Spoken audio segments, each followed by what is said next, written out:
Habakkuk Chapter 1. The pronouncement that Habakkuk the prophet visioned. How long, O Jehovah, must I cry for help, and you do not hear? How long shall I call to you for aid from violence, and you do not save?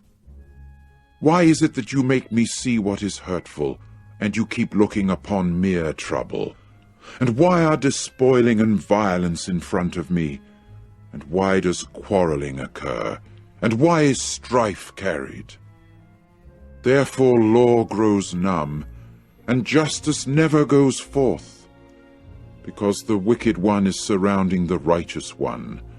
For that reason justice goes forth crooked. See, you people among the nations, and look on, and stare in amazement at one another. Be amazed, for there is an activity that one is carrying on in your days, which you people will not believe, although it is related. For here I am raising up the Chaldeans, the nation bitter and impetuous, which is going to the wide open places of earth, in order to take possession of residences not belonging to it. Frightful and fear-inspiring it is. From itself its own justice and its own dignity go forth, and its horses have proved swifter than leopards, and they have proved fiercer than evening wolves. And its steeds have pawed the ground, and from far away its own steeds come. They fly like the eagle, speeding to eat something. In its entirety it comes for mere violence. The assembling of their faces is as the east wind, and it gathers up captives just like the sand. And for its part, it jeers kings themselves, and high officials are something laughable to it.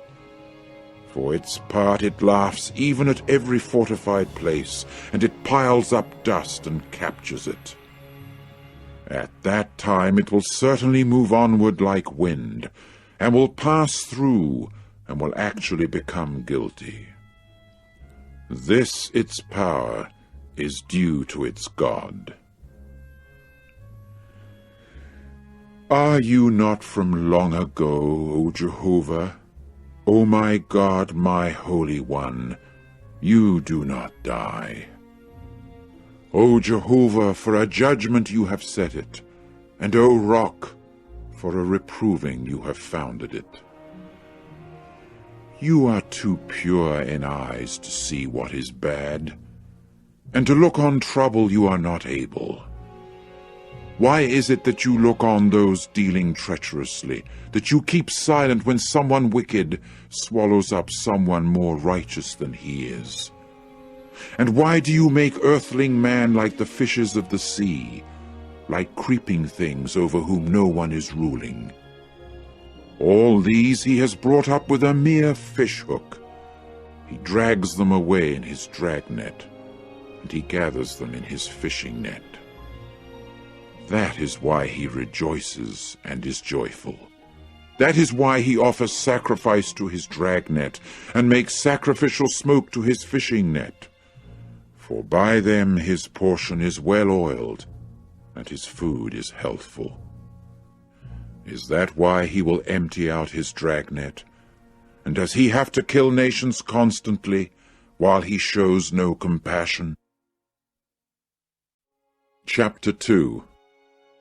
At my guard post I will keep standing, and I will keep myself stationed upon the bulwark, and I shall keep watch, to see what he will speak by me, and what I shall reply at the reproof of me.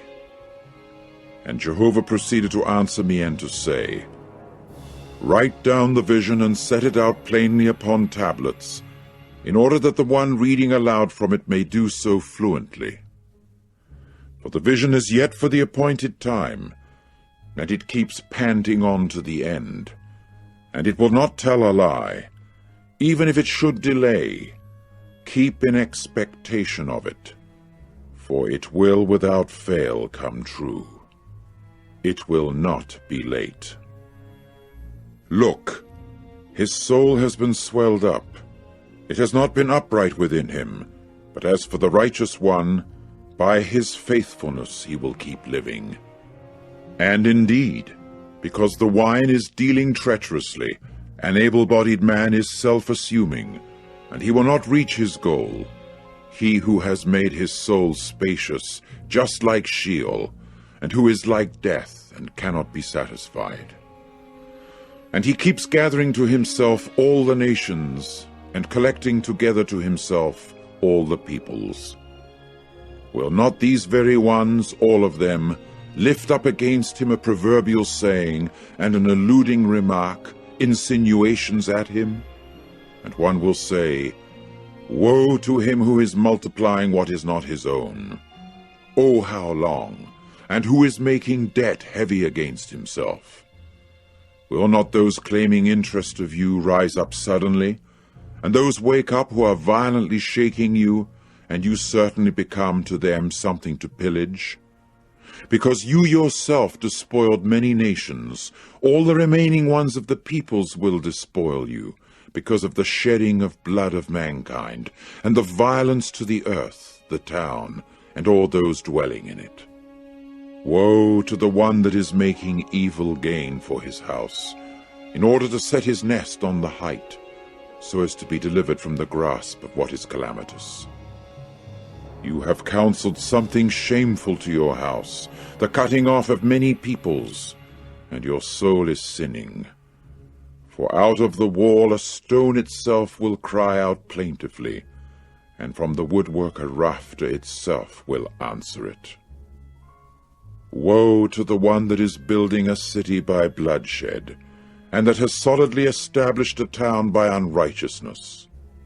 Look, is it not from Jehovah of armies that peoples will toil on only for the fire, and that national groups will tire themselves out merely for nothing?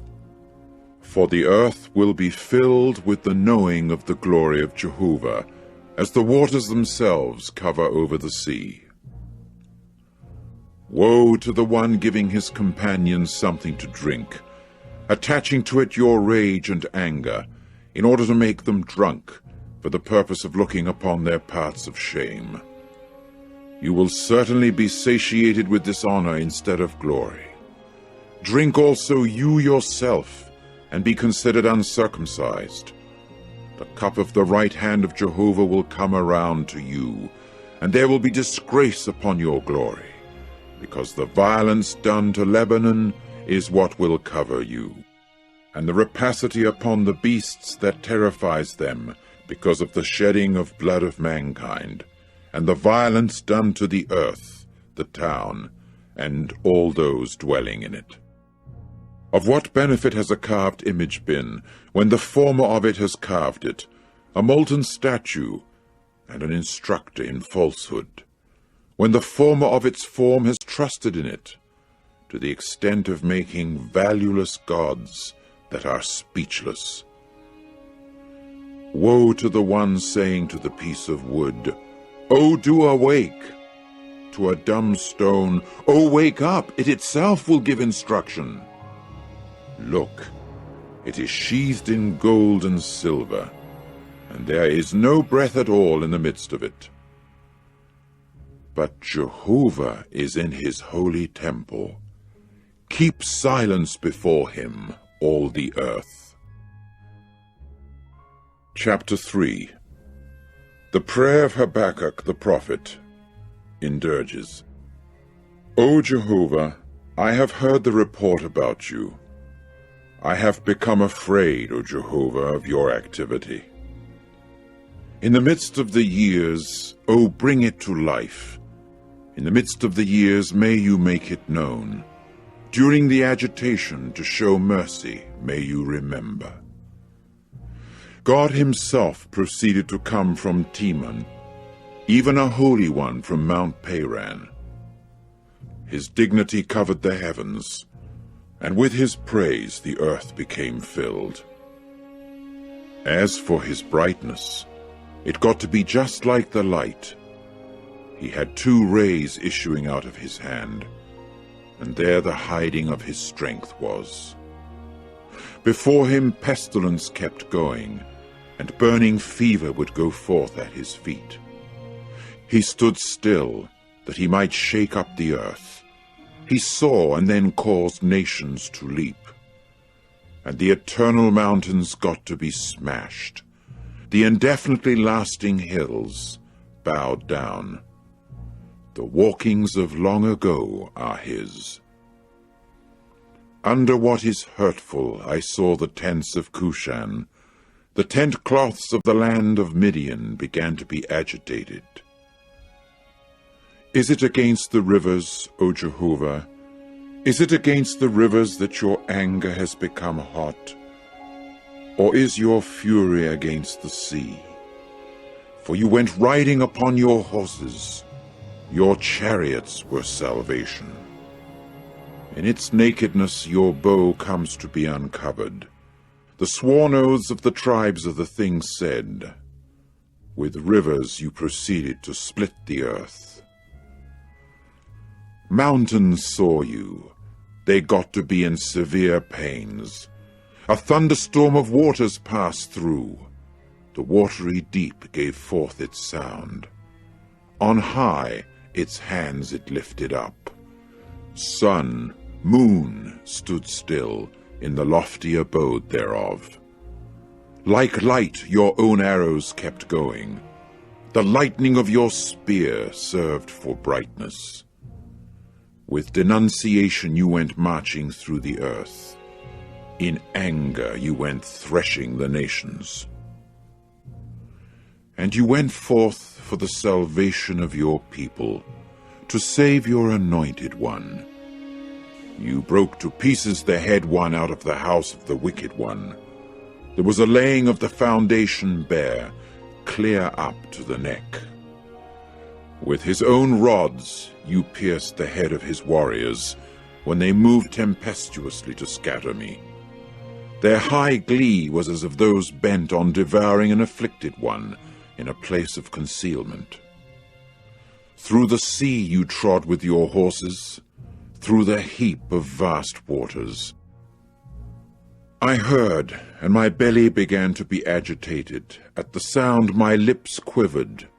Rottenness began to enter into my bones, and in my situation I was agitated, that I should quietly wait for the day of distress, for his coming up to the people, that he may raid them. Although the fig tree itself may not blossom, and there may be no yield on the vines, the work of the olive tree may actually turn out a failure, and the terraces themselves may actually produce no food. The flock may actually be severed from the pen, and there may be no herd in the enclosures. Yet as for me, I will exult in Jehovah himself. I will be joyful in the God of my salvation. Jehovah the sovereign Lord is my vital energy, and he will make my feet like those of the hinds, and upon my high places he will cause me to tread. To the director on my stringed instruments,